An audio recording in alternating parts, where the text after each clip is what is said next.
بالله من الشيطان الرجيم بسم الله الرحمن الرحيم السلام عليكم ورحمة الله وبركاته الحمد لله نحمده ونستعينه ونستغفره ونعوذ بالله ودهر الداهدين اللهم علمنا ما جهلت وذكرنا ما نسيت ففهمناها سليمان وكنا الحكم وعلما وشكنا معا بدا وسبحنا طيرا فائلين يا حي يا قيوم يا رب موسى وهارون ورب إبراهيم ورب محمد صلى الله عليه وسلم اللهم ارزقنا فهما والعلم والحكمة والعقل والحفظ برحمتك يا أرحم الراحمين اللهم فقهنا في الدين وعلمنا التأويل اللهم صل على سيدنا محمد وعلى آله وصحبه أجمعين أما بعد. Alhamdulillah, bersyukur kita pada Allah Subhanahu wa taala dengan mengucapkan alhamdulillahirabbil alamin. Salawat dan salam ke atas baginda dan ucapan Allahumma salli ala sayyidina Muhammad wa ala ali sayyidina Muhammad. Moga-moga kita semua pada hari ini semoga dimuliakan oleh Allah Subhanahu wa taala. Amin ya rabbal alamin. Semua dah masuk ke? Dah, ada lagi? Okey. Insya-Allah pada hari ini kita tak bawa tafsir. Tunggu dulu. Kita masih dalam MUK kemerdekaan. Baik. Okey, ada perkara penting Ustaz nak sampaikan mengenai kemerdekaan, insya-Allah. Itulah tugas seorang pendakwah, Pendakwah ni dia tak boleh fokus satu benda. Pendakwah ni dia kena ikut trend juga. Maksudnya pendakwah ni dia kena masuk dalam semua kategori. Masuk Ustaz jelaskan dulu. Kenapa kena masuk ke semua kategori? Pendakwah juga kena jadi tentera. Pendakwah juga kena jadi panglima. Pendakwah juga kena menjadi siapa? Guru. Pendakwah kena jadi cikgu. Pendakwah kena jadi petani. Boleh kata semua aspek kehidupan kena jadi seorang pendakwah itu. Nabi SAW, Nabi kalau tengok sejarah Rasulullah, semua bidang Nabi ceburi. Daripada bidang perniagaan, bidang seorang remaja, bidang seorang ketua dalam pemimpin, panglima perang, itulah Rasulullah. Kerana kita tak boleh biarkan menjadi pemimpin itu tidak disertakan agama, tak boleh. Dia mesti nak jadi sesuatu benda itu disertakan agama. Maksudnya setiap urusan kita mesti disertakan agama. Itulah pentingnya. Jadi di sini sebenarnya kemerdekaan, Ustaz nak bawa satu tajuk yang penting, iaitu mensyukuri nikmat kemerdekaan. Baik, muslimin dan muslimat dirahmati Allah. Alhamdulillah, kita syukur pada Allah Ta'ala di atas nikmat-nikmat pelbagai yang Allah Ta'ala beri. Allah Ta'ala sebut di dalam satu surah, iaitu di dalam surah Al-Baqarah ayat 152. Sebab kita makan, kita kata apa? Alhamdulillah. Lepas nikmat kita kata apa? Alhamdulillah. Ataupun orang bagi hadiah kita kata terima kasih. Jadi terima kasih, thank you. Untuk apa? Untuk apa lagi? Sisi. Apa lagi? Sinseng. Toceng. Ada juga toceng. Oh, macam-macam lah. Macam-macam tongcat semua keluar habis. Maksudnya bersyukur itu adalah satu perkara yang perlu kita ucapkan. Yang pertama, kita kena bersyukur kepada Allah Ta'ala di atas rahmat dan nikmat yang Allah Ta'ala beri kepada kita. Antaranya perkara yang paling penting, nikmat yang paling berharga yang pernah Allah Ta'ala beri dalam hidup ni sampai ke hari ni. Apa dia? Bernafas. Kita boleh bernafas. Itu antara nikmat yang paling bernilai di antara nikmat-nikmat lain. Dan juga hari ini kita boleh tengok bahawasanya kita boleh bernafas dengan elok, kita boleh bergerak, melakukan urusan dengan baik, tidak ada benda yang mengganggu kita dalam setiap urusan. Dan itu yang pertama yang perlu kita bersyukur. Yang kedua, perlu kita buat ialah kita kena banyak selawat kepada baginda sallallahu alaihi wasallam. Kerana Nabi sallallahu alaihi wasallam itulah yang memperjuangkan Islam sehingga hari ini kita dapat melaksanakan pelbagai jenis ibadat menurut apa yang dilakukan oleh Nabi sallallahu alaihi wasallam. Kita dapat sembahyang dengan betul, kita dapat keluar zakat dengan betul, kita dapat menunaikan haji dengan betul, alhamdulillah, mengikut cara Rasulullah. Sebab itulah dalam hidup ni, satu, kena ucap alhamdulillah.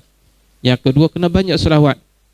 Kerana Nabi lah antara pejuang-pejuang yang berusaha untuk menegakkan Islam di muka bumi ni. Itu yang pertama. Jadi oleh itu, maka Allah Ta'ala amat suka apabila kita mensyukuri nikmat apa yang Allah Ta'ala beri. Lagi-lagi mengenai nikmat kemerdekaan. Nah, jadi kita kena sedar di sini, yang mana nikmat kemerdekaan ini seringkali kita abaikan. Banyak masyarakat abaikan tentang nikmat kemerdekaan. Kita sudah merdeka pada tahun 1957. Betul ke kita merdeka 1957? Siapa cikgu sejarah di sini? Nah, tengok balik sejarah Mak Kilau. Mak Kilau dia timbul bila? Tahun bila? 1960 lebih ke 1970? 69? Awal lagi? 1963? Siapa dah lupa? Nah, maksudnya selepas daripada kemerdekaan, masa tu British ada lagi tak? British masih ada dalam kerajaan. Masa tu beransur-ansur. Sebenarnya kita belum merdeka secara total lagi masa 1957. Dalam sejarah kata 1957 kita dah merdeka. British tu ada lagi. Dijajah lagi. Maklumat ambil daripada mana? Boleh tanya daripada panglima-panglima perang. Tapi tak adalah zaman dulu. Tapi rekod tu masih ada. Tengok balik sejarah Mak Kilau. Mak Kilau tu keluar bila? Dia keluar selepas daripada betul-betul British dah keluar, baru Mak Kilau tunjukkan diri.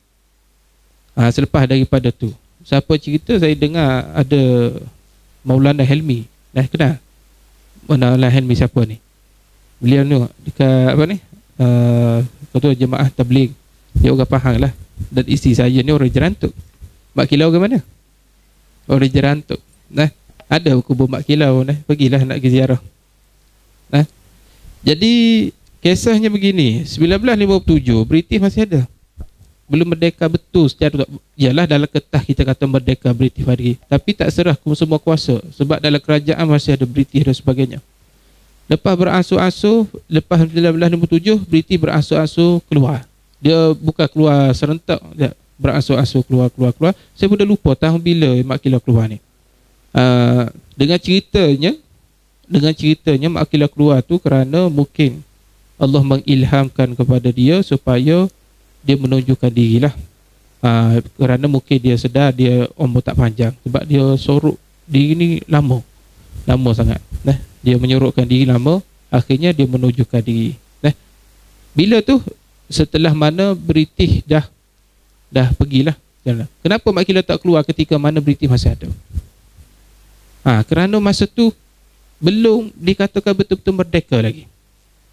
Ini sebab tu pentingnya kena tahu sejarah. Kita kena sejarah. Kita tak boleh abaikan sejarah. Anak cucu kita tak tahu benda ni.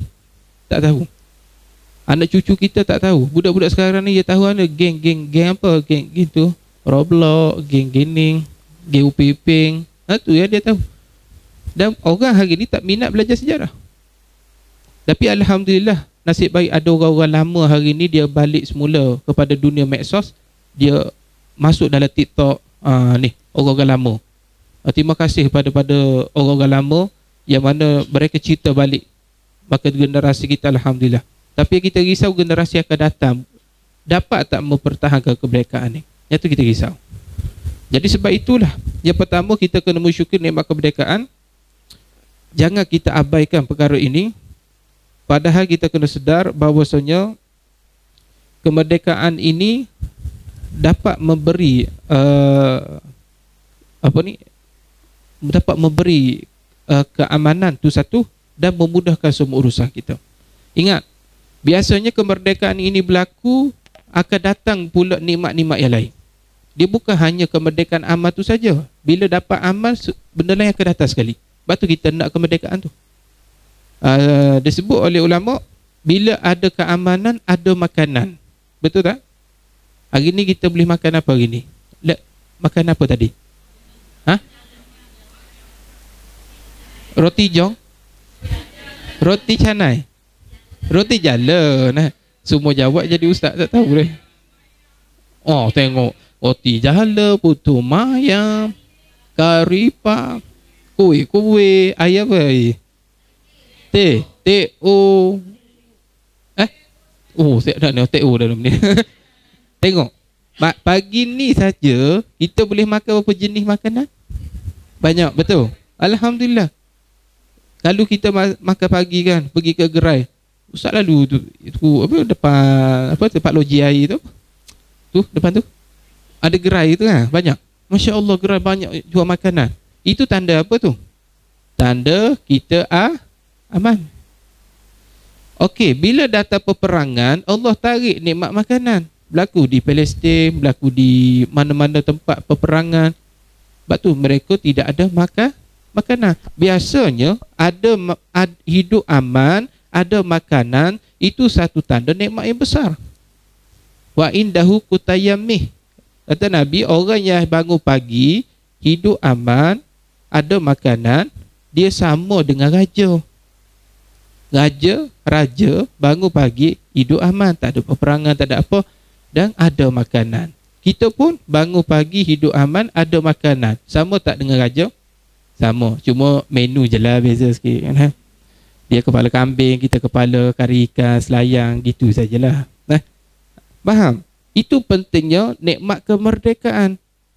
Itu pentingnya syukur di atas nikmat yang kita kecapi hari ni.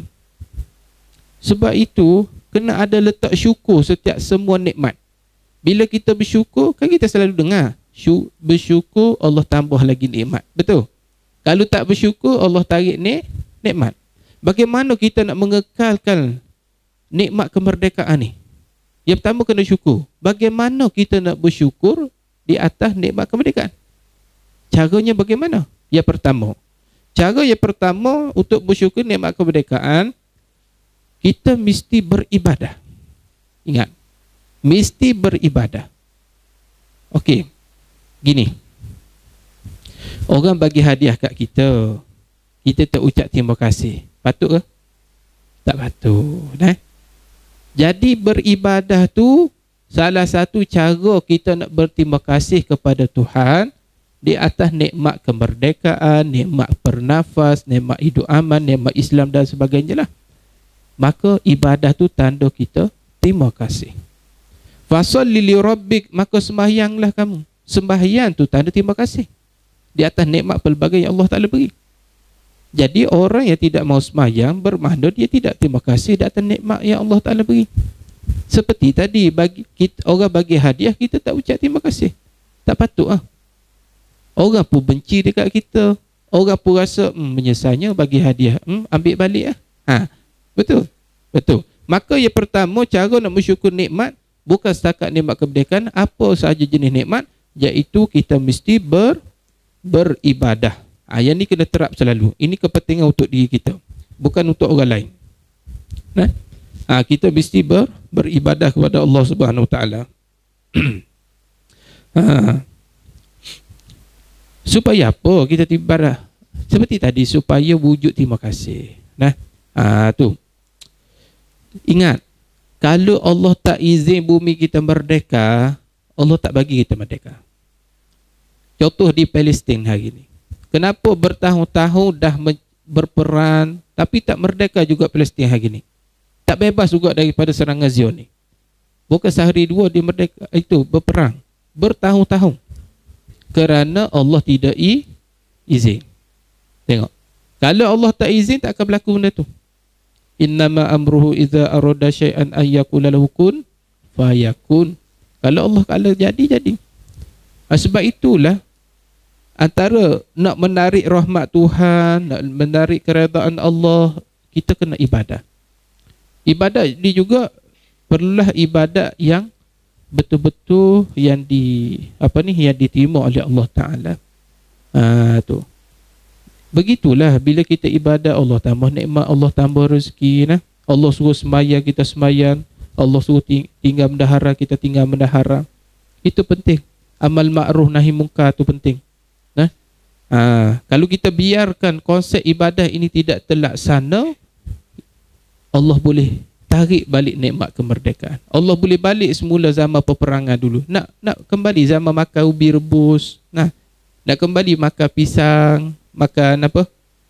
Ubi kayu, makan lepak pisang, makan pulut zaman-zaman dulu. Itu zaman makanan zaman perang lah tu. Nak kembali ke kita zaman tu? Nah, kalau boleh tak nak lah kembali pada zaman tu. Kita tengok hari ni di Iraq dulu, peperangan berlaku di Iraq. Amerika mari serang Iraq dulu. Sampai rakyat Iraq dia pergi rebuh apa? Rebuh rumput. Ambil rumput tu dia anggap macam sayur, kita macam ulam lah.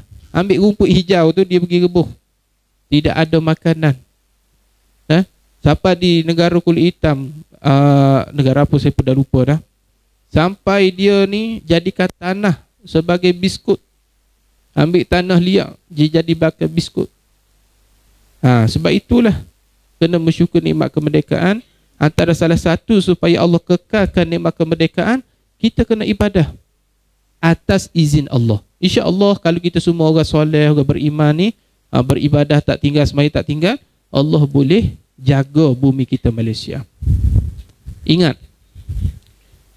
Allah Ta'ala turun perintah kepada penduduk Mekah supaya beribadah. Dan Mekah tu mulia kerana dia jaga Kaabah. Betul. Tapi kena ingat, di samping Allah Ta'ala beri kemuliaan, di samping Allah beri nikmat, Allah suruh mereka juga beribadah. Macam berlaku seperti zaman-zaman kisah dahulu, Allah Ta'ala beri mereka satu nikmat empangan, air empangan. Satu umat ini dia hidup bergantung dengan air empangan itu. Apabila mereka tidak bersyukur atas nikmat Allah, Allah pecahkan balik empangan tu. Ingat, Allah boleh balik. Semua atas izin Allah. Sebab itu kalau kita mahu mengecapi nikmat kemerdekaan, maka buatlah sesuatu yang Allah Ta'ala sayang dekat kita. Allah Ta'ala cinta dekat kita. Bagaimana nak supaya Allah cinta dan sayang pada kita? Yang pertama, jangan lalai di atas kefarduan. Tu, jangan lalai di atas kefarduan. Kalau kita lalai di atas kefarduan, itulah menyebab Allah Ta'ala murka dan Allah boleh tarik balik nikmat yang kita hadapi hari ni. Ingat, Allah boleh tarik balik. Sebab nikmat yang kita dapat hari ni hanya sebagai pinjaman. Ingat, kita ada harta, kita ada kekayaan apa semua ni, orang panggil pinjaman sahaja. Bukan milik kita. Bahkan diri kita, nyawa kita, nafas kita pun milik siapa? Milik Allah, bukan milik kita. Maka Allah boleh tarik bila masa. Sebab tu kita tak boleh mendongak langit sangat. Nikmat yang kita hadapi hari ni. Okey, maka pentingnya beribadah. Macam mana nak beribadah? Kena belajar. Jadi generasi kita ni nak jaga nikmat kemerdekaan, kena tetap terapkan ilmu pembelajaran. Umat kita ni kena lahir generasi yang berilmu. Sebab itu lahir generasi yang berilmu ini, lagi-lagi apa jenis bidang ilmu, ilmu itulah dapat membantu generasi tersebut. InsyaAllah. Kalau generasi itu tidak diterapkan dengan ilmu, ikutlah ilmu apa sahaja pun, tidak diterapkan dengan ilmu, itulah generasi mudah ditindas. Banyak negara-negara yang boleh dikatakan IQ yang rendah, maka negara yang cerdik ni, cerdik dalam pelbagai bidang lah, dia akan tindas negara yang pemikirannya kurang cerdik. Jadi sebab itu kena terapkan didikan ilmu, lagi-lagi ilmu agama, ilmu ibadah. Kena didikan. Itu yang pertama yang perlu lakukan untuk mensyukur nikmat kemerdekaan. Yang kedua, untuk mengekalkan kemerdekaan itu, kita kena beribadah. Baik. Cuba bayangkan kalau semua orang Islam hari ini patuh kepada perintah Allah. Patuh perintah Allah tu satu. Yang kedua, ibadah tak tinggal. Agak-agak bumi kita aman tak? Aman. Semua tak mencuri, semua tak buat benda haram. Mudah je. Kalau patuh perintah Allah, ibadat, maka bumi ni automatik akan jadi aman. Contohnya, tidak ada seorang pun ambil pekerjaan haram. Dia tak buat satu pun benda haram. InsyaAllah rumah kita tak perlu buat pagar rumah. Naik motor pergi kuliah KWE, kunci motor tinggal kat motor saja. Tinggal ni kunci kat sini. Nah.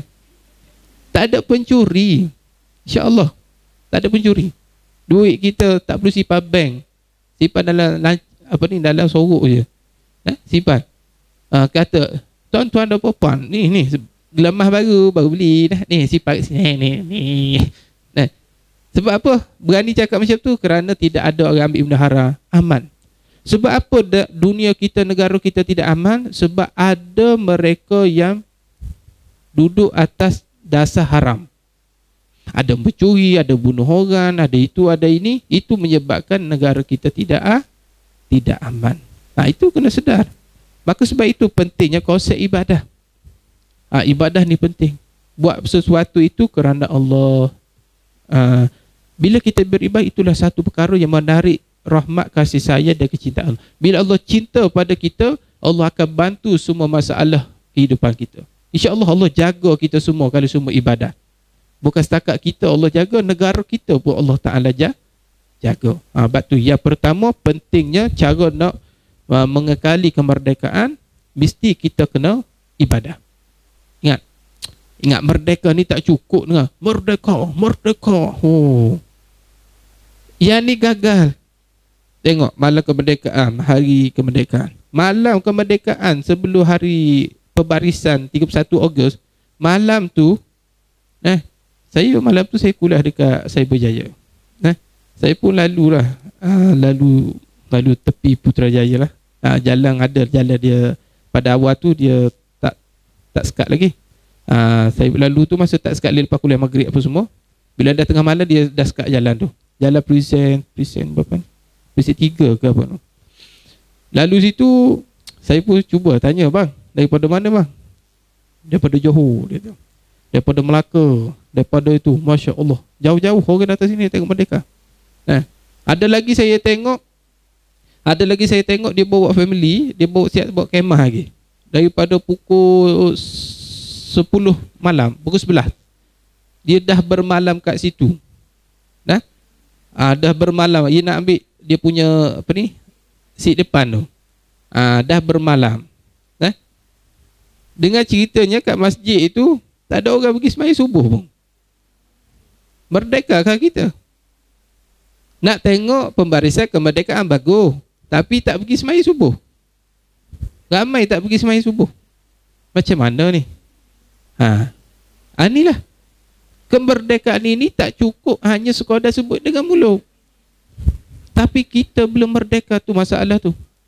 Tengok, bab tu Ustaz tekankan, kalau nak mengekali kemerdekaan, kena ibadah. Ibadah tu kena nombor 1, ingat. Itu perkara pertama yang kena buat. Okey, yang kedua, cara kita nak mengekali kemerdekaan, mensyukuri kemerdekaan, kita kena hormati jasa pahlawan kita. Kena mengingati jasa pahlawan. Baru naik balik nilai-nilai semangat kemerdekaan kepada generasi yang akan datang. Kita kurang menerapkan ilmu sejarah. Sebab itu pentingnya ilmu sejarah. Alhamdulillah, tak silap saya pada tahun 2011 lah, kerajaan dah tetapkan subjek sejarah ni mesti kena lulus. Betul Tahun bila? 2015 ke atas ke apa? Kerajaan dah tetapkan subjek sejarah wajib dulu. Memang betul. Bahkan kena subjek sejarah kena A. Tapi itulah masalahnya. Dia punya maklumat itulah ada sedikit bercanggah. Seperti maklumat Tok Janggut apa semua tu ada bercanggah sikit lah. Jadi kena terapkan sejarahnya asal. Sebab supaya generasi kita tahu. Supaya generasi kita dapat menghormati jasa pahlawan kita dulu. Alhamdulillah, pahlawan kita dulu orang-orang lama yang mana mereka berjasa, terkorban. Kita kena banyak ucap Al-Fatihah untuk mereka kerana disebabkan mereka dapat memberi kita hari ini dapat datang kuliah KWE dengan baik. So, Ada tak data KWE komen ni? Piu piu piu. Ada? Tak ada kan? Dapat pergi pasar beli ikan, alhamdulillah siap dapat lebih, penjual pun baik. Oh dulu jangan main Piramli kata ni nak beli belacang belacang. Shh, nah. Apa tu? Tu. Itu pengajaran tu. Nak beli pun satu benda pun kena sorok-sorok zaman dulu. Nak beli beras tak boleh simpan. Tengok. Nak beli tepung tak boleh simpan. Alhamdulillah hari ni kita boleh beli berkatung-katung, alhamdulillah. Tengok. Kita kena ingat balik jasa pahlawan. Dengan cara nak naik balik patriotik. Patriotik semangat apa? Nak naik balik semangat itu perlu balik sejarah. Supaya tengok siapa perjuangan kita sebenarnya. Start daripada zaman dulu British, Tok Janggut, Mak Kilau, Datuk Bahaman, Tok Gajah dan sebagainya. Dan balik semula sejarah, siapakah yang mengislamkan raja-raja Melayu dulu? Abdullah apa ni? Siapa? Al-Qumari, Syekh Abdullah Al-Qumari. Betul. Tapi ingat, yang mengislamkan Raja Kedah Tua dulu. Tahu tak? Ke Ustaz Atta Arif je tahu ni? Dia mengislamkan mula-mula Raja Kerajaan Melayu dulu. Siapa dah? Raja Kedah Tua. Siapa Raja Kedah Tua dulu? Kedah Tua tu mana? Saya pun dah lupa dah. Ingat-ingat tak ingat je ni. Syekh Abdullah Al-Qumari tak silap yang mengislamkan tu. Jadi pada asalnya, pada awalnya. Dan ingat pejuang-pejuang kita dulu, kita kena tahu sejarah. Sejarah dulu pejuang kita ialah daripada orang alim ulama. Bukan orang biasa. Kita tengok dulu Han Jebak. Dia kata Han Jebak ni pandai silat. Ayah Han Jebak ni ulama. Dan dia juga tok guru silat. Tengok bab tu Ustaz kata tadi, ulama dia kena jadi semua benda. Dia kena jadi pahlawan, dia kena jadi pelima peran, dia kena membimbing. Itulah ulama. Dia tak boleh duduk dalam satu skop. Kalau ulama tidak ambil bahagian dalam bidang-bidang tertentu, jadi ulama jadi orang tidak ada bimbingan daripada ulama. Hari ni kita telah dipecahkan oleh sistem. Tentera lain, ulama lain. Ulama hanya dalam bidang dia mengajar gitu-gitu, tentera dalam bidang dia. Okey, kalau kita biarkan tentera tidak masuk dalam bidang ulama, tentera siapa nak bimbing? Dia dah belajar perang, dia dah belajar taktikal, dia dah belajar itu, dia dah belajar ini. Tapi kenapa tidak dimasukkan ulama? Sebab tu ulama kena masuk dalam bidang perang. Ulama kena masuk dalam ni. Bahkan Ustaz Arif pun masuk dalam bidang banduan penjara pun. Banduan Ustaz Arif pun masuk. Nak kira macam mana? Tengok. Sebab tu balik pada sejarah. Sejarah kita dulu Mak Kilau tu siapa? Dia ulama, belajar kitab-kitab. Dia bukan orang biasa. Dia pahlawan, bahkan dia tu ulama. Tok Janggut, siapa Tok Janggut? Ulama. Datuk Bahaman dan sebagainya, Tok Gajah, semua kategori ulama. Yang naik pahlawan. Sebab nak jadi pahlawan sebenar, nak bangkit untuk cinta negara, dia perlu kepada ilmu agama yang kukuh. Kalau agama sama-sama hanya setakat macam tu lah, bela negara, dia tak naik semangat betul. Sebab tu lah agama ni lah yang menaikkan balik semangat negara tu. Sebab tu kalau kita tengok, sebab tu penting tengok sejarah. Sebab tu penting tengok sejarah. Ni Allah Rabbi ni. Sebab tu lah balik semula pada sejarah. Sebab tu Ustaz suka sangat sejarah kita ni perlu balik pada sejarah lama dan perlu ada pengajian sejarah. Kita kerana apa betul sejarah? Kerana dia bangkit balik semangat. Contoh, kita dapat tahu Islam bagaimana. Kita dapat tahu Islam datang pada mana. Sebab kita belajar sirah Nabi. Betul. Bila belajar sirah Nabi, dapat menarik cinta kita kepada Rasulullah. Betul. Begitulah sejarah. Kita kaji sejarah tanah Melayu, kita akan lahir rasa cinta kepada negara. Sebab itu penting pendidikan sejarah. Cuma sejarah ni, dulu Ustaz masuk STPM dulu dah. Sejarah Asia dengan sejarah Asia negara dengan tanah Melayu dengan sejarah Asia Tenggara. Masa STPM tu Ustaz hafal benda tu. Sejarah tu. Satu-satu Ustaz hafal. Bagaimana berlaku sekian-sekian Ustaz hafal. Ada cikgu STPM sini? Tak ada. Dulu Ustaz kaji dulu sejarah. Ustaz mula minat sejarah ni sejak pada awal tak minat. Nah, masa SPM tu lebih-lebih kurang gitu je lah. Nah, tapi bila dah lepas SPM tu Ustaz dah rasa macam dah rasa minat, nak tahu. Ustaz dah mula beli buku Rasulullah nah. Masa tu dah beli buku Rasulullah, baca balik buku. Bermula sejarah Ustaz minat baca lepas baca biografi tentang kisah Rasulullah. Itu punca utama Ustaz jadi minat sejarah. Bila baca biografi Rasulullah, jadi nak tahu. Apa lepas ni? Rasulullah perang Badar, perang Khandaq, perang Tabuk, perang Uhud. Best. Duk main best. Baca lama. Sampai cikgu sekolah saya bila nak exam, satu hari saya boleh khatamkan baca buku sejarah. Satu hari saya boleh baca habis tu sejarah. Baca sejarah buku.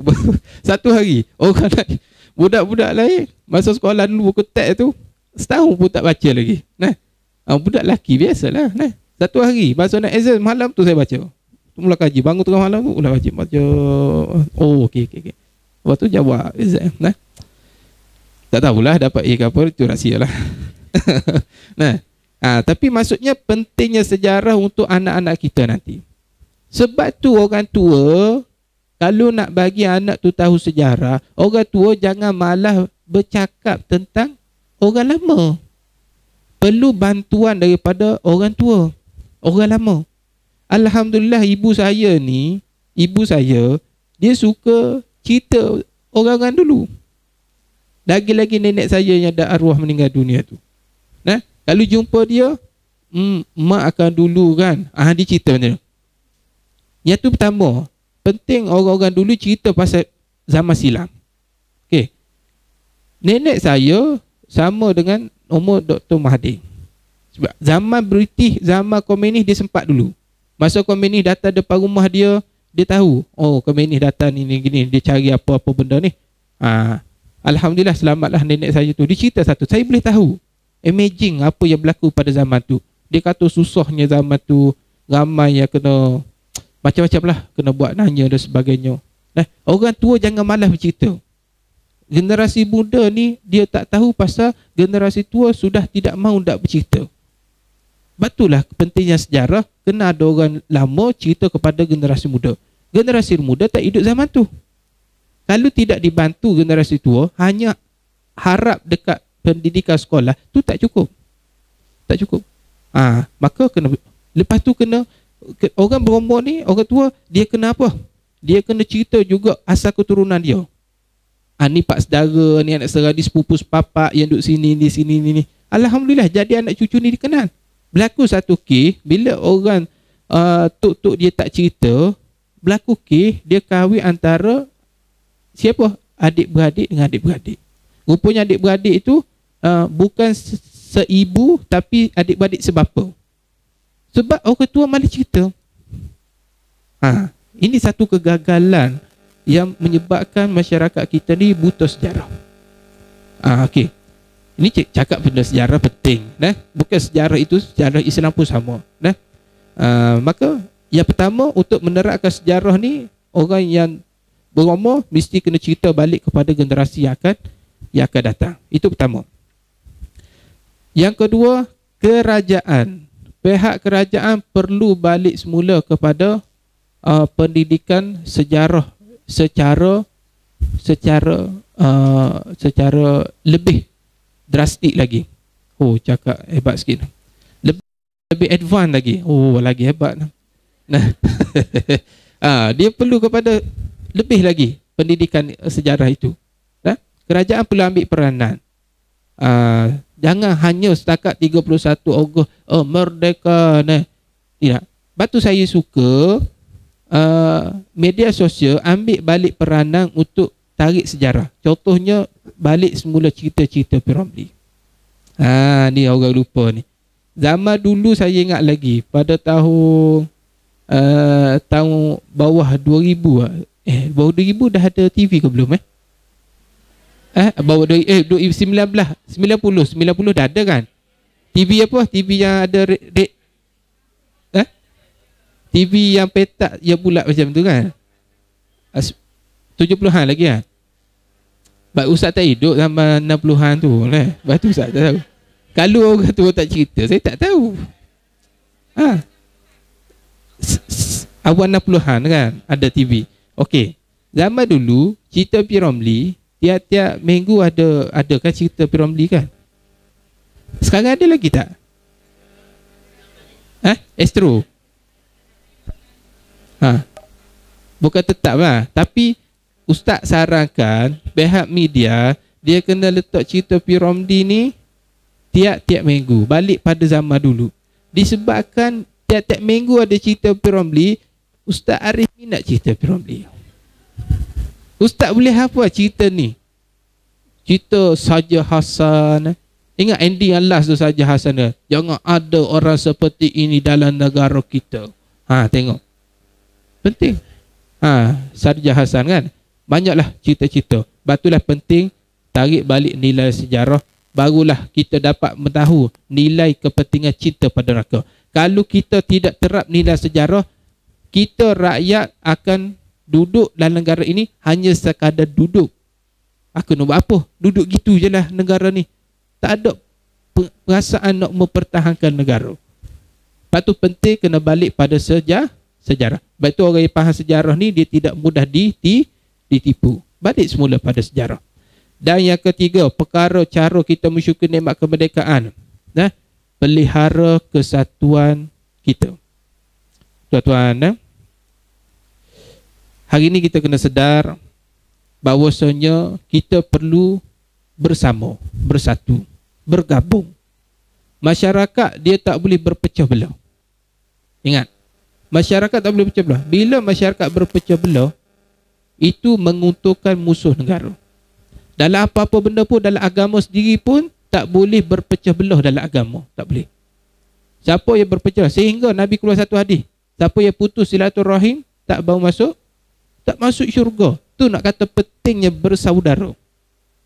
Lagi-lagi saudara seagama, tak boleh. Cuma yang kita paling sedih di bumi kita, merdeka tu satu, tapi nampaknya kita tidak mahu. Ibarat seperti tak mahu Malaysia ni kekal dalam kemerdekaan. Hari ni dah nampak retak-retak perpecahan di antara masyarakat. Satu je puncanya berbeza pendapat, berbeza ideologi. Bila beza ideologi, itulah punca yang menyebabkan sikit-sikit berpecah belah masyarakat kita.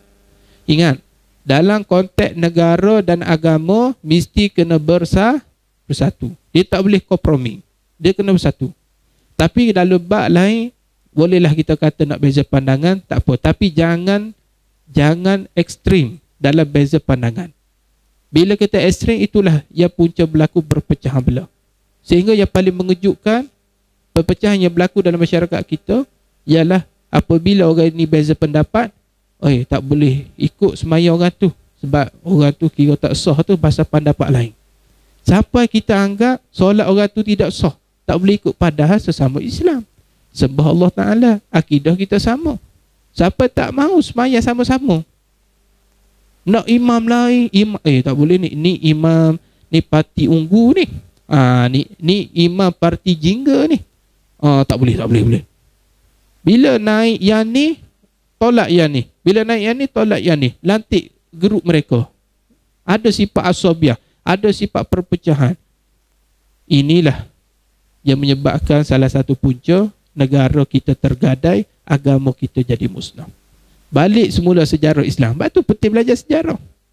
Balik sejarah Islam pada zaman awal-awal sejarah pembinaan Kaabah. Berapa kali Ustaz ulang ni? Awal-awal bina Kaabah siapa? Letak batu asas Nabi Ibrahim. Bila dimamah usia, Kaabah selu-selu runtuh. Datang zaman Quraisy. Quraisy pun bina balik Kaabah. Cuma desain Quraisy ni dia tak sama seperti zaman Nabi Ibrahim. Sebab zaman Nabi Ibrahim, desain dia 4 segi bujur, ada 2 pintu. Pintu duduk bawah, masuk ikut sini, keluar ikut sana. Tapi nampak zaman Quraisy, dia bina balik Kaabah 4 segi seperti sekarang. Pintu satu tapi dia angkat naik. Itu desain Quraisy. Yang Kaabah hari ni desain Quraisy, bukan desain Nabi Ibrahim. Batu betul sejarah. Ustaz Arif pula tahu sejarah. Kalau Ustaz Arif tak cerita, tahu tak sejarah Kaabah ni? Tak tahu. Begitulah sejarah tanah Melayu tadi. Orang tua kena bercerita yang tahu ni. Tak boleh duduk diam, tak boleh. Bila dah mati, close cerita tu. Tak mahu begitu. Okey, balik pada sejarah Kaabah. Lepas zaman Quraisy, dia bina Kaabah seperti desain sekarang lah.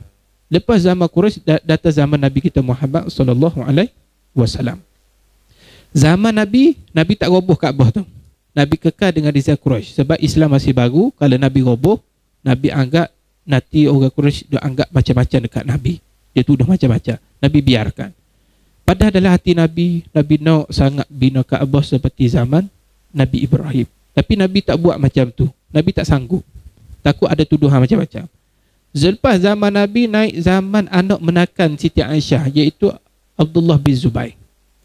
Zaman Abdullah bin Zubair, Siti Aisyah pernah panggil Abdullah, cerita satu hadis pernah Nabi sampaikan satu hajat. Aisyah kata Nabi berhajat sangat nak bina Kaabah seperti zaman Nabi Ibrahim. Tapi Nabi tak buat zaman tu. Duk fikir Islam masih baru lagi. Maka Abdullah bin Zubair kata, tak apa. Nabi tak buat, aku tunai ke hajat Nabi. Dia roboh balik Kaabah tu, dia design balik seperti zaman Nabi Ibrahim. Berapa kali roboh kan? Lepas pada tu, datang zaman Yusuf As-Saqawi. Abu Yusuf As-Saqawi ni dia satu orang Islam yang jahat. Dia Islam yang jahat, dia bunuh orang Islam. Dia pergi attack zaman pemerintahan Abdullah bin Zubair. Oh, macam mana Ustaz Arif boleh hafal ni? Itulah kata jangan makan semut. Dia attack balik Abdullah bin Zubair. Yusuf As-Saqawi attack. Bila dia attack, dia memerintah Kaabah. Lepas tu dia bunuh Yusuf As-Saqawi, dia sandar di dinding Kaabah.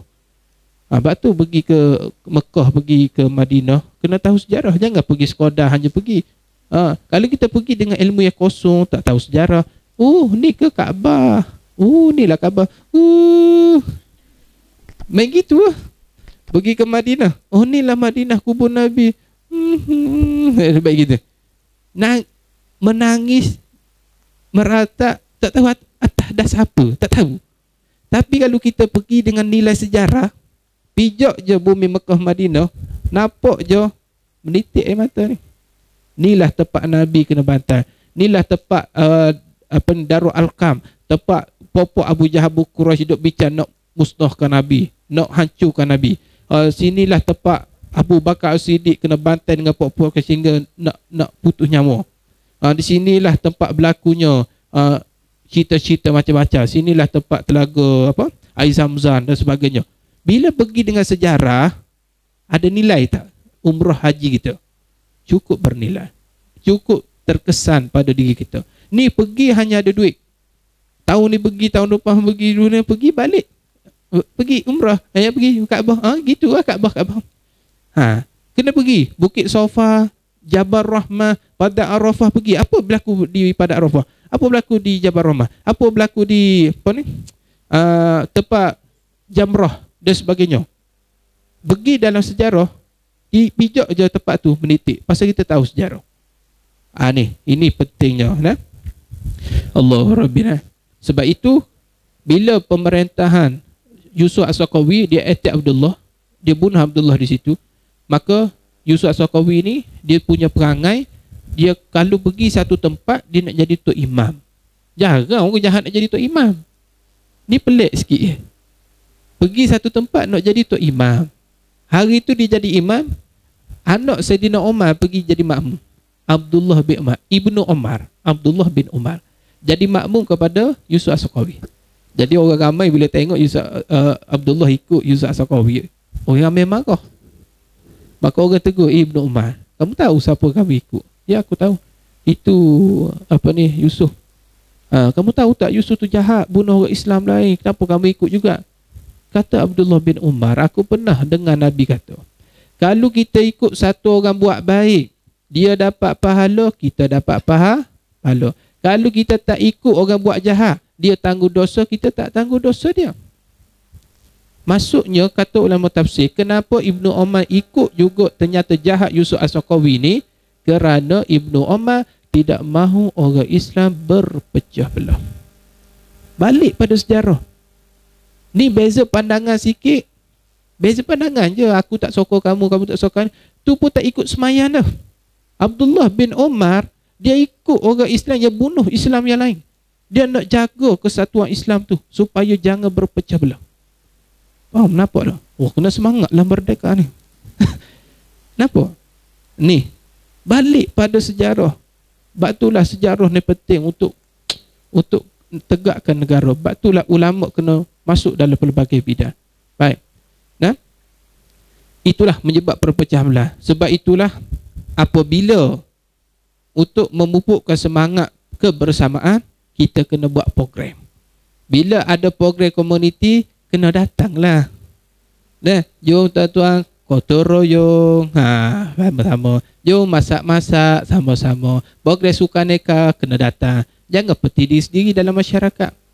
Lepas tu pula hidup berjiran, hidup tetangga, janganlah menimbulkan spekulasi. Nah.